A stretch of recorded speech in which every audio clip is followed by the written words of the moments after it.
Good morning, grade 7 students. Welcome to Valenzuela Life Science 7 class. We are now in the week 6 of our second quarter. Our lesson for today is to differentiate biotic from abiotic components in an ecosystem. Before we start, let me remind you of a rule that we must observe throughout our lesson, and that is to use the comment section in asking and answering questions. Are you ready? Excellent. Let's start. Let us have a review about the concepts you have learned from the previous topic on reproduction, which is asexual and sexual reproduction.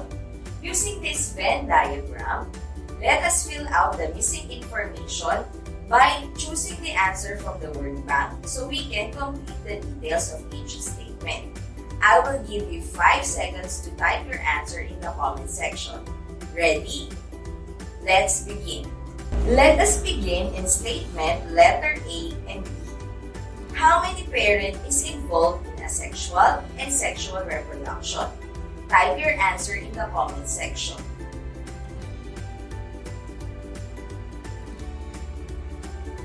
Time's up. The correct answer is for asexual, 1. Whereas in sexual reproduction, 2 organisms are required. Let's proceed in statement letter C and D.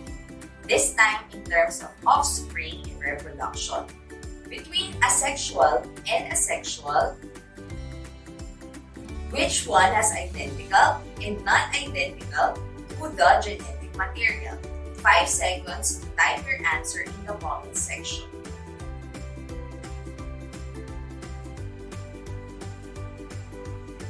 Great! The answer in asexual is genetically identical to the parent.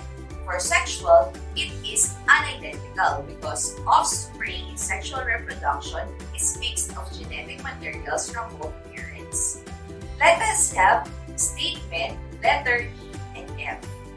In terms of energy and resources, which between asexual and sexual has less and more requirement? 5 seconds to type your answer in the comment section.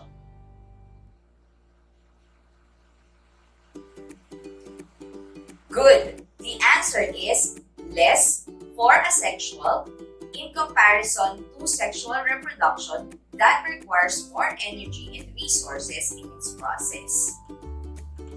Thank you for your responses. Take note that both the sexual and asexual reproduction produces an offspring, and they also pass on their genetic information to their offspring. Great job, students! And now, for our topic today, kindly refer to the photo that is flashed on your screen.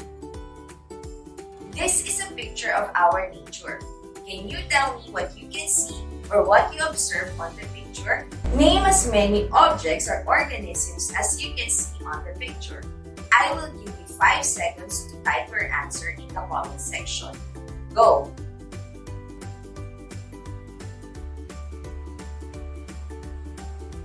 Let me see here. We have fish, birds, trees, stones, plants. Excellent observation, dear students. Thank you for your answers. As we know, our nature is a type of an ecosystem. It is also known as natural ecosystem. When we say ecosystem, it is a community or group of living organisms that live and interact with each other in a specific environment. This is also a part of biological levels of organization. Remember? Deserts, virgin rainforests, and abysmal plain are a few examples of naturally occurring ecosystems. They are usually lack of human existence. Therefore, their sites continuously exist in their natural state.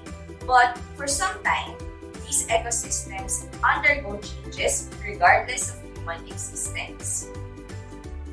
We also have the artificial ecosystems, which are made by man for commercial or other benefits. These ecosystems are modified by human for a purpose, which which can either be terrestrial or aquatic. Examples are aquariums, crop fields, dams, and gardens.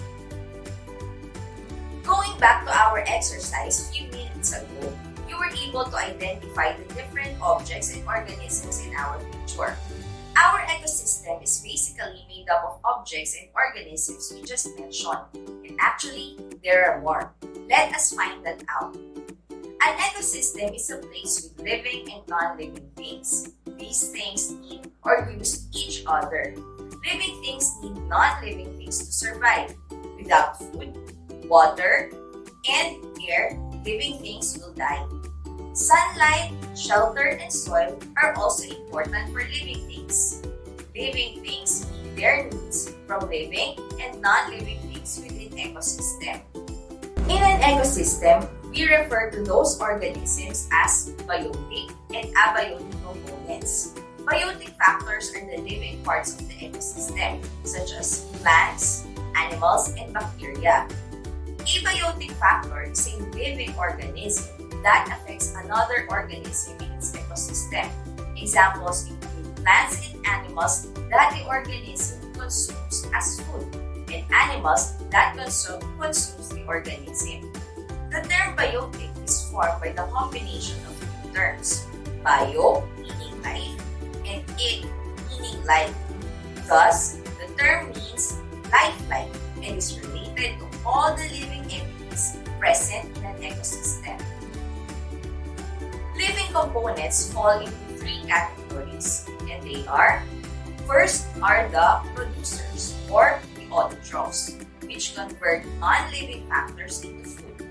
The most common process is photosynthesis, through which carbon dioxide, water, and energy from sunlight are used to produce sugar and oxygen. Plants are examples of producers.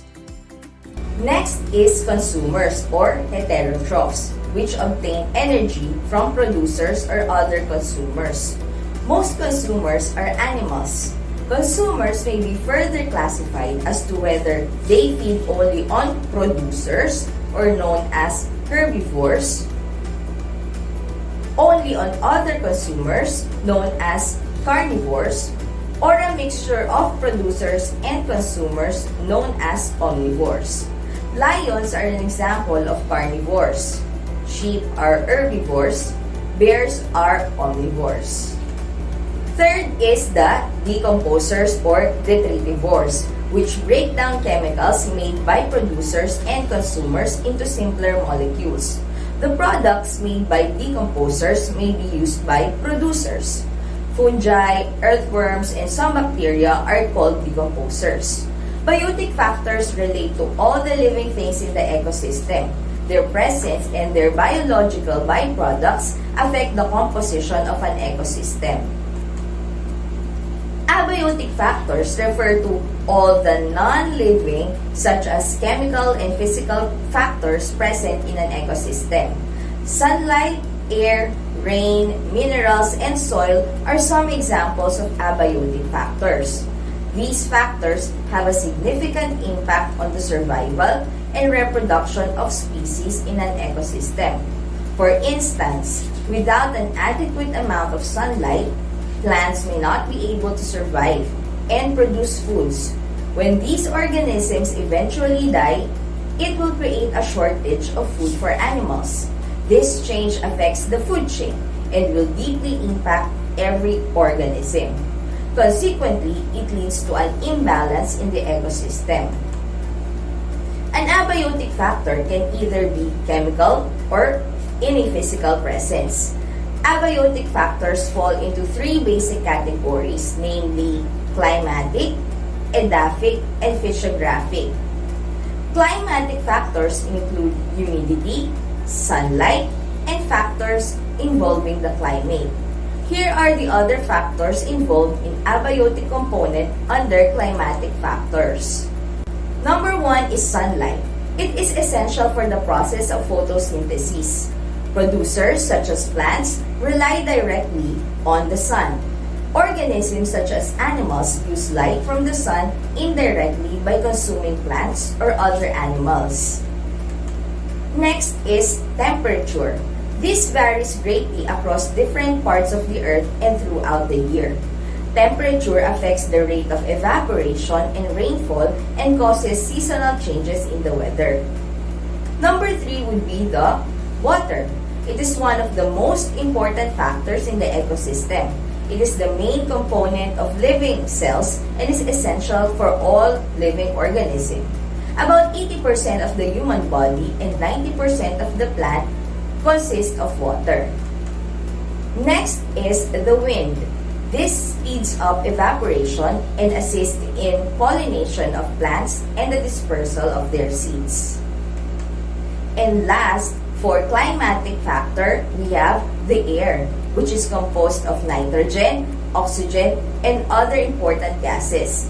Respiration is not possible without the air.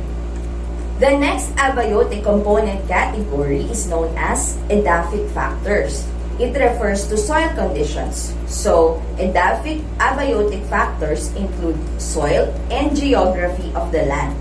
Edaphic factors affect the organisms such as bacteria and plant life that define certain types of ecosystems. There are certain plant and animal types that can only grow to specific areas of a particular soil type. For example, a cactus in the desert. Last, we have the physiographic factor, which are those associated with the physical nature of the area. The main physiographic factors we will look at are slopes and altitude. First is the slope, which is the gradient or steepness of a particular surface of the earth. The slope affects the rate of water flow. The soil tends to be shallow and unproductive with reduced plant growth when there is less water flow. A gentle slope, on the other hand, favors slower flow of surface water, reduces erosion, and increases availability of water to plants. Lastly is the altitude, which is the height of the land above sea level. At high altitudes, the temperature is lower, the wind speed is greater, and the rainfall is less often. Environments at higher altitudes are also more likely to experience snow or cool conditions, such as here in the Philippines, we have Baguio and Tagaytay. Plants growing at mid-altitudes experience more stunted growth. Plants at sea level are abundant. In a balanced ecosystem, the community of living biotic organisms interacts with abiotic components in the environment. Anything affecting any factor of an ecosystem can change the balance and force organisms to adapt or die. A balanced ecosystem represents a healthy habitat with interconnection of animals, plants, microorganisms, and their environment. Balanced ecosystems display enough energy and material going around in and between all biotic and abiotic components. So, as human beings, our responsibility is to take care and preserve our ecosystem for future generations. Since you already learned about the biotic and abiotic factors, let us do this activity. We will now go back to the picture of nature that you saw a while ago. At this point, you will be classifying these organisms as either biotic or abiotic component. For biotic, we have to identify whether it is a producer, consumer, or decomposer. For abiotic, we will identify if it is climatic, edaphic, or physiographic. You will type your answers in the comment section. Ready? Great! Let's begin. First, let us name the biotic factors. We have the consumers. Can you name which biotic organisms are considered as consumers in this picture? I will give you 5 seconds to type your answer in the comment section. Great! We have fish, birds, and insects. How about the producers? 5 seconds to type your answer.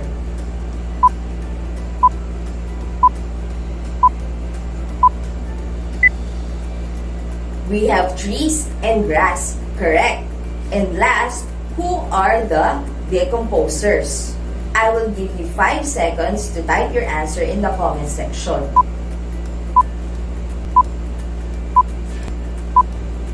We have microorganisms and bacteria. Good job, dear students! This time, let us have the abiotic components. Once again, you will be typing your answers in the comment section. First, let us identify what is or are the climatic factors in this picture. I will give you 5 seconds to type your answers.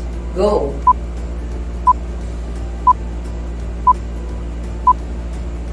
So in here, we have the sun, water, rainfall, and of course the air. How about edaphic factors? I will give you 5 seconds to type your answers.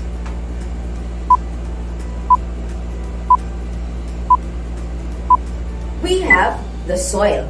That includes its texture and condition. Lastly, what would be the physiographic factors? I will give you another 5 seconds to type your answers. So in here, we have the land slope. As you can see, a gentle slope increases availability of water to plants. Hence, plants are abundant. In addition, the altitude in this type of ecosystem is also favorable since it is within sea level, which is highly important in plant growth. Great job, dear students! Thank you for your responses. Before we wrap up our lesson today, let us summarize what you have learned through this table of comparison. By definition, abiotic refers to the non-living chemical and physical factors in the environment, which affects the ecosystems. Biotic, on the other hand, describes a living component of an ecosystem. Examples of abiotic are water, light, wind, soil, minerals, and gases. In biotic, examples are all living things such as plants, animals, fungi, bacteria. Factors involved in abiotic are categorized as climatic, edaphic, and physiographic. While in biotic, we have producers, consumers, and decomposers. Take note that once there is an imbalance between biotic and abiotic components, individual or species, population, community, ecosystem, biosphere will be greatly affected. So for your assignment, kindly answer your module from pages 27 to 28. At this point, we shall be having our question and answer from you. Let me see here. Our first question is from student in GARLAND National High School. Ma'am, do the biotic and abiotic factors within an ecosystem interact with one another? Thank you for this question. The answer is yes. They need to interact with one another. Generally, abiotic factors like rock, soil, and water interact with biotic factors in the form of providing nourishment and nutrients. For example, humans, we make sure that we water the plants regularly and give enough care to the soil by giving fertilizer to make sure that they are healthy and well-nourished. Next question is from student in Benderiales National High School. Ma'am, what happens if there is one absent in abiotic component? Will the entire ecosystem be affected? Thank you for this question. Abiotic factors are all of the non-living things in an ecosystem. Both biotic and abiotic factors are related to each other in an ecosystem. And if one factor is changed or removed, it can affect the entire ecosystem. All abiotic factors are especially important because they directly affect how organisms survive. That's all for now. This is Teacher GARLAND Manila of LAWANG.